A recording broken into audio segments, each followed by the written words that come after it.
Само затоа што временската дистанца кога се случила смртта е после вакцинацијата не докажува каузалитет. Да. Не значи И дека тоа беше еден начин на кој што многу се манипулираше во ковид пандемијата, значи некој пријавил несакан ефект кој што се сомнева дека настанал после вакцинацијата.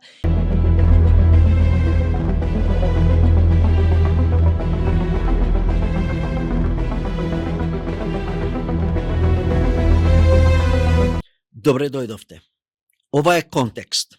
Овде фактите се заеднички, мислењата се слободни, а контекстот е цар. Јас се викам Владимир Петрески, јас сум уредник на овој подкаст и уредник сум и на порталот Вистиномер. Денеска со мене е мојата колешка Мирослава Симоновска. Здраво, Мими. Инаку Мирослава е еден, може да се каже, од најдобрите наши новинари од помладата генерација. Добитник е на серија награди и домашни, но награди и од странство. Работи во Слободен печат, оттаму ја познаваме најмногу, таму ги објавува нејзините истражувања, инаку специјалност и е здравството и таа е она која што најчесто ги раскринкува аферите во македонското здравство.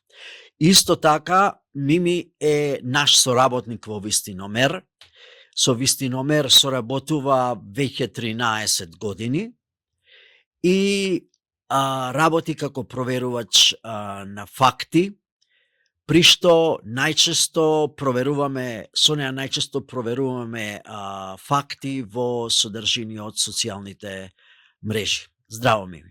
Здраво, благодарам за поканата, Владо. Драго ми е што имам прилика да поразговарам со тебе во еден нов контекст, не само кога уреднички се договараме за содржините кои што ќе бидат предмет на наш интерес. Да, значи во нов контекст, во контекст на подкастот Контекст. Многу контексти. Значи, сега ќе разговараме нешто што на тема која што во Вистиномер ја работиме постојано, која што е специјалност на Мими, а тоа се вакциналните дезинформации. Значи, на оваа тема можеме да зборуваме со сати, такво време немаме, но ќе се обидеме накусот да дадеме еден преглед на антиваксерските дезинформации и наративи и како се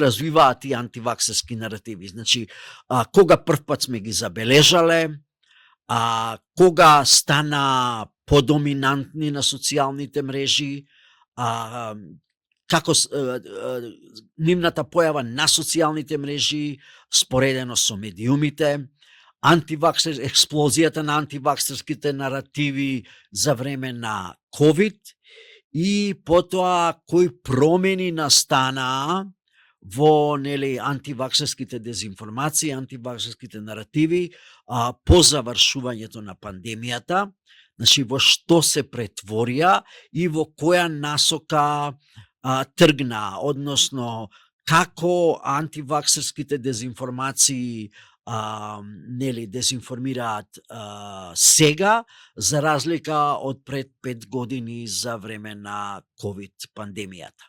Ама да почнеме од почеток. Мими, кога за прв пат се соочи со антиваксерски содржини, со дезинформации во однос на вакцините? Можеш ли да се сетиш? Она на кое што се сеќавам со сигурност е она многу позната студија на доктор Ендрю Вејкфилд. Таа студија, објавена во 1998 година, тврдеше докторот, кој оваа студија подоцна беше целосно повлечена, меѓутоа тој тврдеше дека МРП вакцината која што е дел од редовниот имунолошки календар на децата денеска, дека таа предизвикува аутизам. И бројни медицински професионалци од Македонија, како и лица од Комисијата за спречување, односно од комисиите за имунизација, оние здравствени власти кои што се задолжени во државава вакциналниот опфат да се зголемува, ја сугерираат токму оваа студија како една многу штетна студија, која што во светски размери има предизвикано да треба 15 години за да се надоместат штетите кои што се настанати во вакциналниот опфат, во недовербата на родителите, бидејќи многу е важно за вакциналниот опфат да се постигне. Многу е важно родителите што ќе мислат. Децата никој не ги прашува и не се ни информирани, и затоа новите генерации, тоа што се случува со нив на полето на вакцинацијата, зависи од информациите и дезинформациите со кои што се задоени нивните родители. Оваа студија, дури кога се појави епидемија, мислам, на морбили пред некоја година, беше посочувана во земјава како најштетна. Но, она кое што особено, знаеш, јас немав толку голем фокус на антивакциналните кампањи пред COVID пандемијата. Кога се случи COVID пандемијата, почнав да верувам, да се уверувам, да бидам сигурна дека постојат центри ширум светот кои што сакаат да дезинформираат на оваа тема, а како го знам тоа? Затоа што забележав дека истите дезинформации се појавуваат од Германија до Македонија на истата тема со истите реченични конструкции, а тоа не би можело да се случува ако некој не го координира. Да, значи, да, или станува збор за координација, или проблемот е во тие, нели, некритички кругови, каде што сите оние што сакаат да прочитаат антиваксерски содржини, одат на исти места и ги, без оглед од каде потекнуваат, од која држава и да се, и ги читаат тие содржини и потоа ги шират во своите средини. И за жал, нели, таа дезинформација дека вакцините предизвикуваат аутизам, таа се уште е актуелна. Значи, сега имаме актуелната, нели, администрација, има луѓе, нели, во актуелната администрација во САД, кои што тоа го веруваат и јавно го кажуваат, нели. Да. Така што, мислам, таа битка се уште ќе трае. Значи, во разговори со нели, лица од нашиот здравствен систем, и тоа директно медицински сестри, кои што ставаат вакцини, значи, мене ми беше речено дека првата недоверба кон вакцините кај нас овде во земјава почнала да се случува со појавата на ХПВ вакцината. Значи, нели, таа се дава пред се и најпрви на препубесцентски девојчиња, со цел да откако, нели, кога ќе созреат и кога ќе започнат нели, да имаат сексуален живот, да бидат заштитени од ХПВ.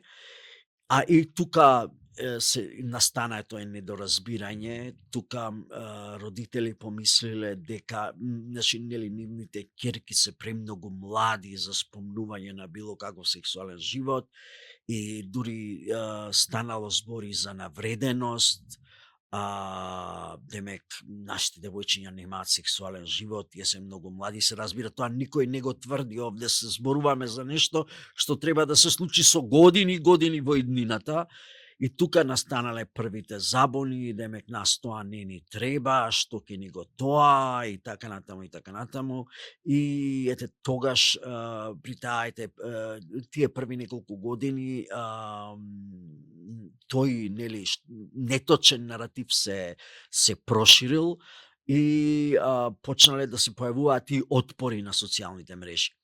И нели во периодот пред пандемијата, да, и ние многу не обраќавме внимание. Да не бидам погрешно сватен, се разбира дека тие антиваксерски дезинформации ги следевме, ги рецензиравме, арно, ама тоа не беше толку доминантно. Не беше, не знам, една од главните дезинформацијски теми во земјата. Арно, ама... Да, но со COVID пандемијата настана еден бум. Со COVID пандемијата се случи експлозија, што значи дека тие антиваксерски наративи, тие дезинформации, уствари, со оглед на тоа што предходно се појавуваа со години, барем едно 4-5 години, имаше и антиваксерски групи, каде што тие дезинформации се ширеа, нели, имаше цели движења низ странство, нели, антиваксерски, не знам, напад имаше за Бил Гейтс, против Бил Гейтс, нели, на разни теми, па и на ова имаше, значи, во некои земји имаше сериозни антиваксерски движења, и тоа многу подамна, например, и од генерации кои сега се веќе средовечни лица, например, во 2000-та година, ако имало многу деца што се родиле, чии што родители тогаш исто имале антиваксерски убедувања и не ги вакцинирале своите деца, мислејќи дека тие болести се искоренети, кај нас ги нема тие болести. Арно, ама после 19, 20, 22, 3 години, тие деца сега веќе пораснати, одат на патување во странство и таму ќе заболат од таа некоја болест, која што можеле да ја избегнат, а кога би биле вакцинирани, а и што не ја избегнале таа болест, туку таа болест ја донесле во својата матична земја и уште ја прошириле. Имам една теорија зошто може да се манипулира со информации за вакцините, затоа што се работи за една комплексна тематика. Не знаат сите луѓе медицина, имунологија, премногу е комплицирано и тоа е како еден затворен свет на медицински професионалци кои што треба да го дадат крајниот збор.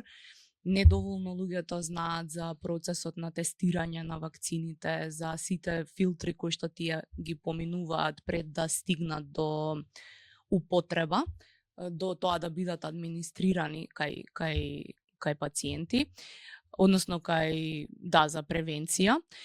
И токму тоа незнаење остава простор, но има и позитивни примери. Еве во Македонија позитивен е примерот со вакцината против сезонски грип. Секоја година, колку што гледам, секоја година Министерството за здравство набавува се поголем број на вакцини против сезонски грип, инфлуенца, и секоја година сите се трошат. Значи, таа е една вакцина во која што македонската популација има доверба. Да, и тоа тие се земаат пред се од постари лица. Да, многу чудно. Мислам, нема разлика, истражувањата не покажуваат дека лица на оваа возраст се повеќе антиваксерски расположени од лица на оваа возраст, ама повозрастните лица изгледа се повеќе спремни да ги земаат овие вакцини. Она што многу беше штетно, значи, за време на пандемијата, инаку јас мислам дека во вистиномер, кога станува збор за раскринкување на антиваксерските дезинформации, антиваксерските наративи, за време на пандемијата, мислам дека завршивме одлична работа. Значи, имаше месеци кога половина од дезинформациите што ги раскринкувавме беа на оваа тема, затоа што ги имаше премногу. Значи, тоа е просто неверојатно. Еве, јас имам тука еден слайд само за да се подсетиме. Просто е неверојатно колку све дезинформации имаше за тоа какви болести наводно предизвикуваат вакцините. И таму и што све предизвикуваат вакцините. И таму имате од херпес до смрт. Се разбира, ова е сосема неточно. Сето ова ние го имаме рецензирано, ама еве јас овде на овој слайд имам 6, 9, 15, 50 наводни болести кои што вакцините наводно ги предизвикуваат. Значи, еве, например, вика, ковид вакцините предизвикуваат ковид. Неплодност, стерилизација, дури перутење. Значи, ако имате перут во косата, ковид вакцината е виновна за тоа. Паркинсова, моторни невронски болести, прионска болест, канцер, инфекции зависни од антитела, ХИВ, сифилис, хепатит, и сега да не читам се што, зашто ништо од ова не е вистина, се разбира. Значи, во тој период на пандемијата, едноставно, секоја недела имаше некоја дезинформација за некоја нова болест која што наводно е предизвикана од вакцините, и се разбира ништо. Да, и дали се сеќаваш како не прашува како ние знаеме дека тоа не е така? И кои сме ние да кажуваме дека тоа не е така? Да, точно е дека не сме медицински лица, но и голем дел од луѓето што ги шират овие дезинформации не се медицински лица. Она кое што ја разликува проверката на факти и дезинформирањето се изворите. Каде и кој е извор на таа информација или дезинформација? Ние конкретно... Да, разликата е во тоа што ние консултираме доктори, консултираме национални медицински агенции, Европската агенција за лекови, Американската агенција за American Food and Drugs Administration. Да, значи, да, за храна и лекови. За храна и лекови, да. Консултираме литература во која што убаво е покажано дека вакцините против ковид поминале тестирање, ригорозна проверка. И се обидуваме да прикажеме зошто е погрешно да се цитира, например, во базата VAERS во САД, во која што се пријавуваат и несакани ефекти после вакцинацијата.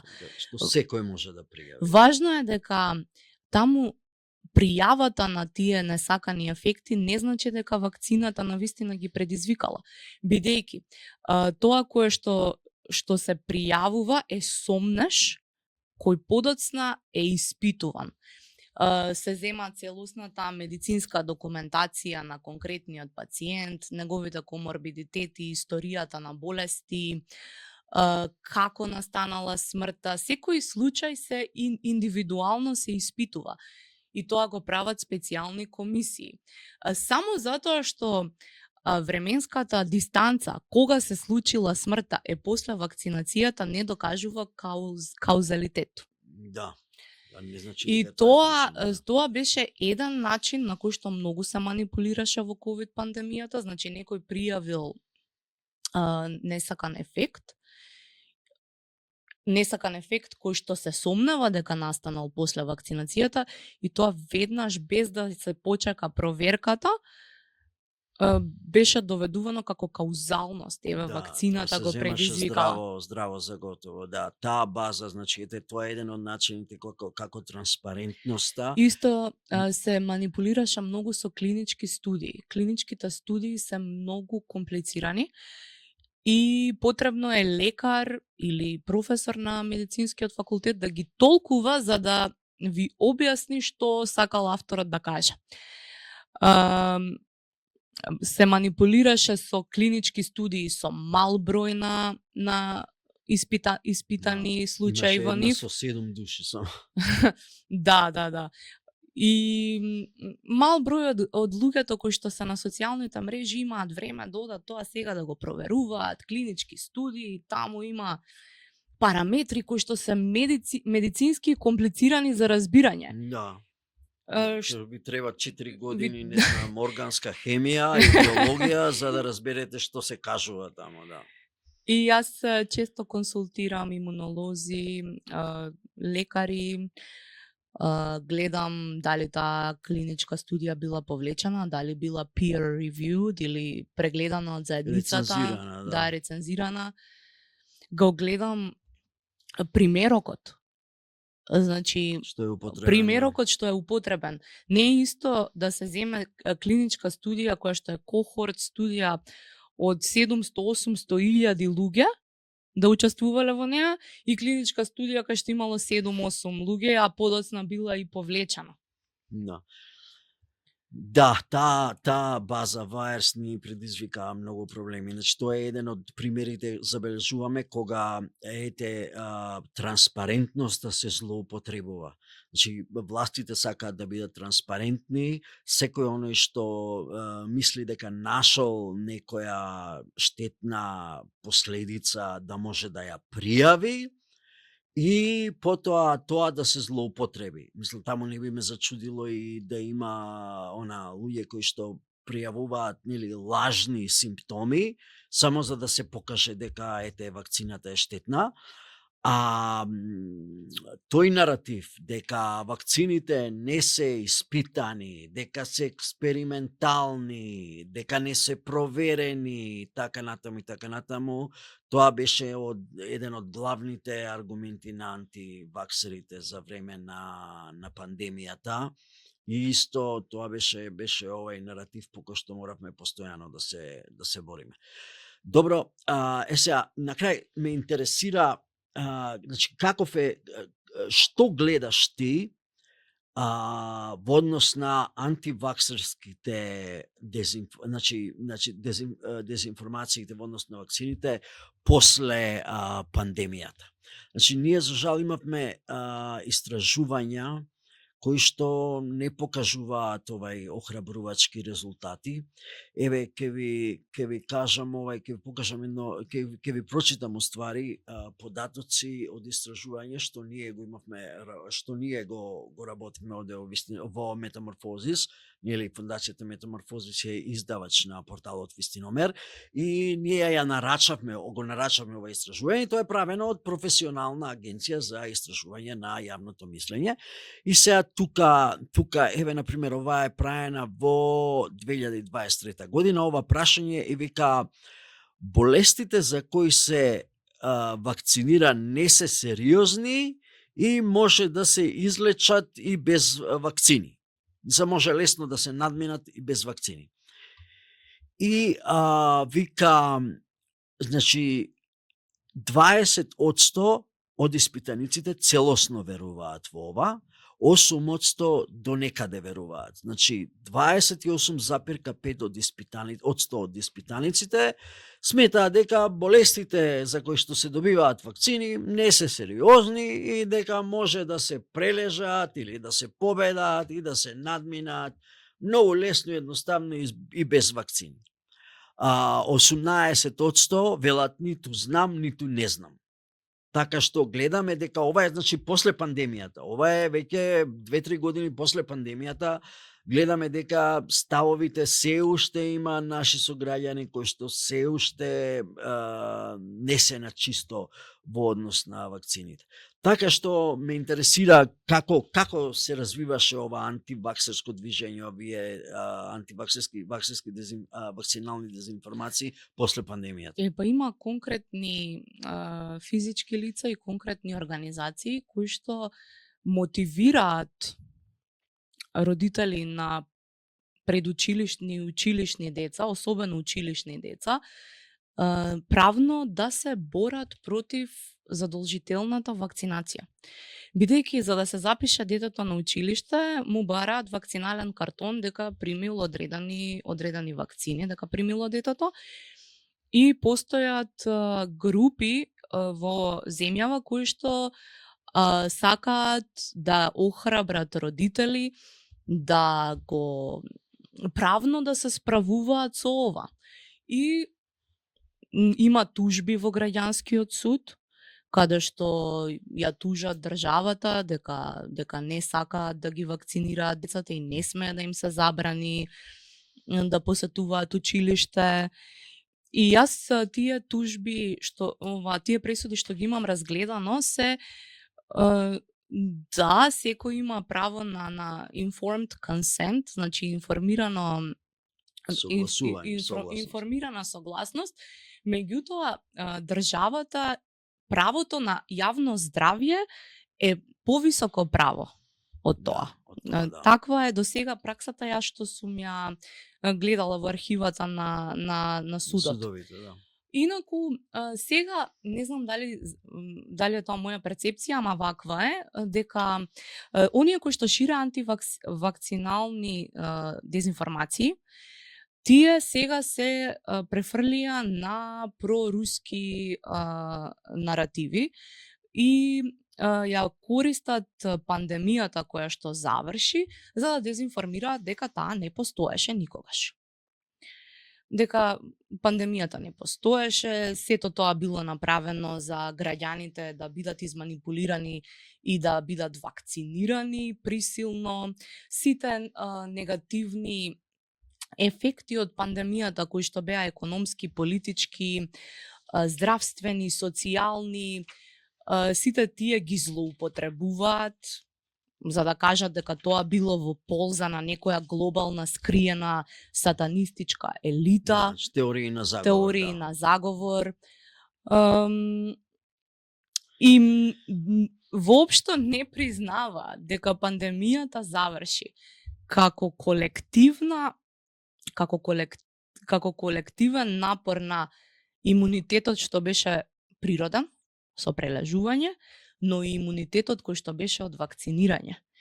И така пандемијата заврши, да не беа вакцините. Да, не беа вакцините, се уште ќе траеше. А исто така и сите тие варијанти на коронавирусот почнаа да мутираат и да ослабуваат. Така да имаше повеќе фактори како пандемијата заврши, но никако контролирано центри на моќ. На моќ, да. Тоа особено беа оние теории на заговор за златна милијарда, демек да остане само милијарда луѓе на планетата. Да остане само милијарда, а популацијата на планетата постојано расте. Значи, ако беше така, до сега ќе не истребаа, нели? Да, ама и не знам зашто било кому би му одговарало тоа, особено на некои моќници кои живеат од парите од сите нас, што значи дека нив им требаат повеќе луѓе да ги купуваат нивните производи и услуги за они да стануваат побогати, а не помалку луѓе, ако има помалку луѓе кои ќе им ги купува производите и услугите. Да, значи, ја ти кажам, јас што забележувам, значи, јас забележувам дека оние наративи кои што се однесуваа на COVID, оние вакцинални дезинформации кои што се однесува на COVID, значи дезинформациите за COVID, сега се шират за сите вакцини. Значи порано имаше дезинформација за COVID вакцините. Не верба, сега таа дезинформација важи за сите вакцини. Сите вакцини се експериментални. Како овие вакцини 50 години се употребуваат? Не, сите се штетни, сите се. И така натаму. Значи тоа како прво. А и Арно, ама се разбира, повеќе не можеш да живееш од дезинформирање само за COVID. И одат и во различни насоки. Некои одат во насока на теории на заговор, анти-ЕУ, анти-НАТО, потоа стануваат блиски до QAnon, па своите теории на заговор таму ги шират, па и некои шират руска пропаганда, знаеме, во зависност од интересите на Кремљ, во зависност од која земја станува збор, некаде се шират антиваксерски наративи, значи вакцинални дезинформации, некаде тоа не се прави, затоа што нема потреба, затоа што ете во таа земја на власт или можеби проруски председател или лидер и сега да не му се прави проблем. А таму каде што на власт се политичари кои не се блиски до Кремљ, таму треба да се еме раздор, треба да се еме бес, недоверба, поделби, подвојувања и таму е во ред, да ги помагаме оние, да ги помагаме антиваксерите. И тоа е она што се случува, значи гледаме расплинување. Инаку, да ти кажам ова на што ме подсетува, истото ова се случи и после изборите 2016. Изборите од 2016, нели ние имавме во Велес луѓе што ширеа дезинформации во корист на Трамп, и по тоа стана голема светска афера, па не знам, тие луѓе беа блокирани од Google, не можеа да заработуваат пари и не знам, имаше притисоци и мораа да престанат со такви дезинформации и потоа почнаа да шират дезинформации од најразлични области. Некои, не знам, се префрлија на теории на заговор, не знам, илуминати, други почнаа да шират дезинформации спортот, трети здравство, четврти, не знам, нешто друго. Исто е и со антиваксерите после COVID. Исто е после COVID, да. Значи сега веќе COVID не е интересен, не, и сега ајде да го прошириме кругот на потенцијални жртви кои што ќе ги дезинформираме. Добро, тоа во суштина е она што сакав да те прашам во оваа емисија. Кажи ми, имаш ли некакви размислувања што би можело да се очекува, набрзо е малце да бидеме Нострадамуси, какви дезинформации ве очекуваш од овој сегмент во наредниот период? Има ли некакви трендови што си ги забележала сега во, не знам, во антиваксерството, за кои што може да се очекуваат дезинформации, теми некакви? Имам една. Или во последно време кој наратив е најраширен? Еден тренд имам забележано, тоа е трендот за дигиталниот идентитет и трендот за дигиталниот паричник. Да. Сега во скандинавските држави 20 години има дигитален идентитет и дигитален паричник, кој што еве и во Украина барем не знам колку години, ама многу е раширен тој дигитален идентитет и дигитален паричник.